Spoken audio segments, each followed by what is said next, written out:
बातमी रत्नागिरीमधून आहे। रत्नागिरीत मिरकरवाडा बंदरात अनधिकृत बांधकामावर बुलडोजर फिरवण्यात आलाय। धडक कारवाईनंतर मंत्री नितेश राणेंच्या समर्थनार्थ बॅनरबाजी सुद्धा करण्यात आली। हिंदू योद्धा म्हणून नितेश राणेंचा बॅनरवर उल्लेख करण्यात आलाय।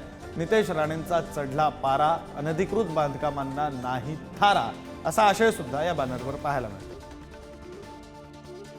राज्याचे मत्स्य व्यवसाय व बंदरे मंत्री नितेश राणे यांच्या धडक दौऱ्यानंतर या ठिकाणी आपण जर रत्नागिरीत पाहिलं तर मिरकरवाड्याच्या अनधिकृत असलेल्या बांधकामावर हा बुलडोजर चालवला गेला। या धडक कारवाईनंतर आता रत्नागिरीमध्ये नितेश राणे यांच्या समर्थनार्थ बॅनरबाजी देखील केली गेलेली आहे।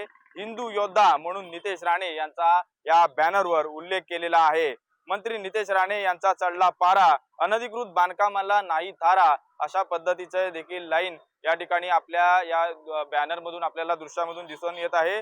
देश आणि राज्याच्या सागरी सीमा सुरक्षेला सर्वोच्च प्राधान्य म्हणूनच नवे हिंदुत्ववादी सरकार अशा पद्धतीचा देखील उल्लेख हा या ठिकाणी केलेला दिसतो। त्या पद्धतीने बुलडोजरचे चित्र देखील या बॅनरवर या ठिकाणी आपल्याला दिसून येत आहे। मिरकरवाडा बंदरातील अनधिकृत बांधकामे भुईसपाट झाल्यानंतर आता मंत्री नितेश राणे यांच्या बॅनरची या ठिकाणी चर्चा ही रत्नागिरीच्या नाक्यानाक्यावर होताना दिसून येते। त्यामुळे शहरातील मुख्य ठिकाणी हे बॅनर हे लागलेले आहेत।